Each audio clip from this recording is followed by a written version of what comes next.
দেখে বুঝতেই পারছো এটা কতটা লোভনীয় হয়েছে। এটা লুচি, পরোটা, খিচুড়ি, পোলাও, ফ্রাইড রাইস সবগুলোর সঙ্গেই খুব ভালো লাগবে। চলো দেখে নিই এই নিরামিষ আলুর দমটা কিভাবে আমি বানিয়েছি। নিরামিষ আলুর দম, তার জন্য আমাদের যা যা উপকরণ লাগবে চলো সেইগুলো দেখে নেওয়া যাক।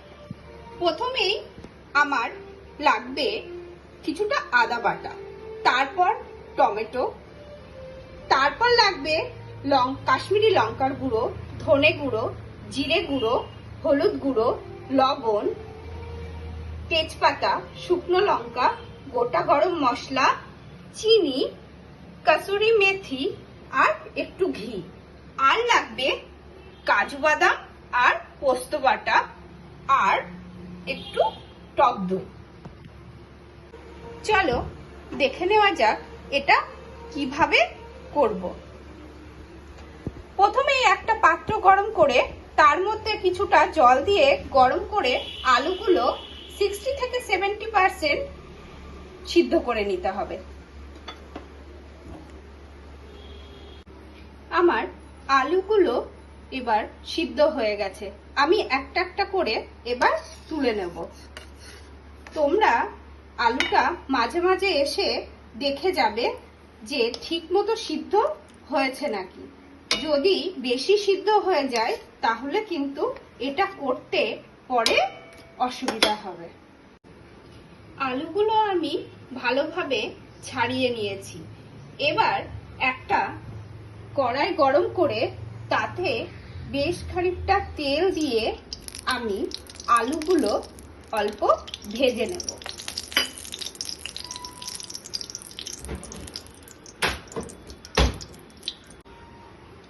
আমি রান্নাটা সর্ষের তেল দিয়ে করছি, তোমরা যদি চাও এটা সাদা তেল দিয়েও করতে পারো। আমি এবার আলুগুলো তেলের মধ্যে দিয়ে দিচ্ছি অল্প একটু ভাজার জন্য।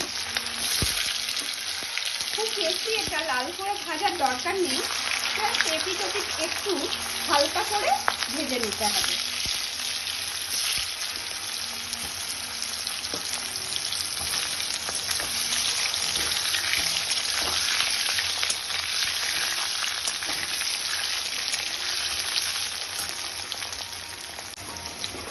আমার আলুগুলো ভাজা হয়ে গেছে, এবার আমি এইগুলো তুলে নেব।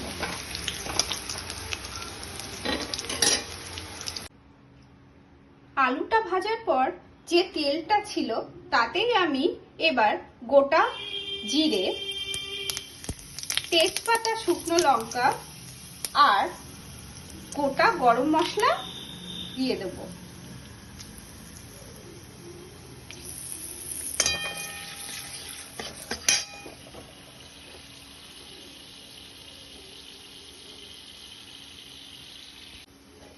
ফোড়নের গন্ধটা একটু বার হলে আমি এর মধ্যে দিয়ে দেব টমেটো কুচি।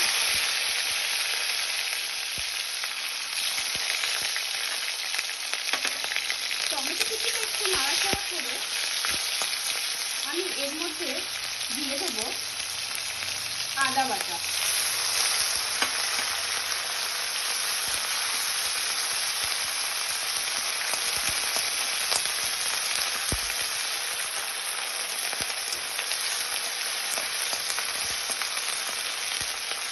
এবার একে একে আমি দিয়ে দেবো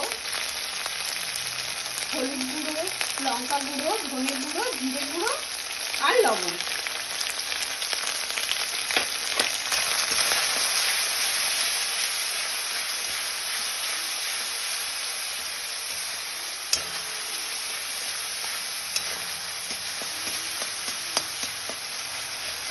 এরপর বেশ খানিকক্ষণ এটা নেড়ে নেড়ে কষিয়ে নিতে হবে। আমার টমেটো, আদা আর গুঁড়ো মশলাগুলো কষানো হয়ে গেছে। এরপরে আমি এর মধ্যে দিয়ে দেব কাজু আর পোস্ত বাটা।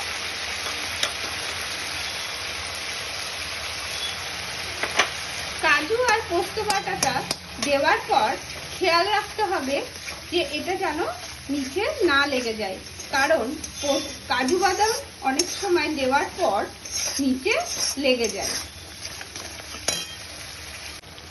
কাজু বাদাম আর পোস্তটা বেশ ভালোভাবে কষানো হয়ে গেছে। দেখো চারিপাশ থেকে তেলটা ছেড়ে দিয়েছে। এবার এর মধ্যে আমি দিয়ে দেবো টক দই আর একটু চিনি। তারপর আবার বেশ খানিকক্ষণ এটা আমি কষিয়ে নেব। মশলাটা এবার পুরো কষানো হয়ে গেছে, চারিপাশ থেকে দেখো তেলটা ছেড়ে এসছে। এবার এর মধ্যে দিয়ে দেবো আলু। আলুটা দিয়ে দুই একবার নেড়ে আমি দিয়ে দেবো জল।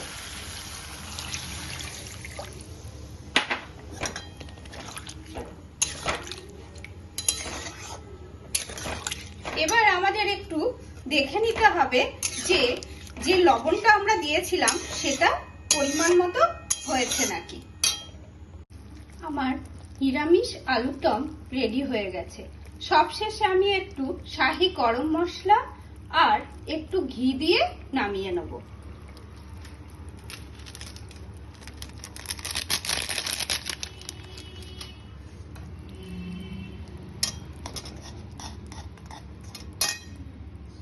আর একটু কসুরি মেথি আমি দিয়ে দেব।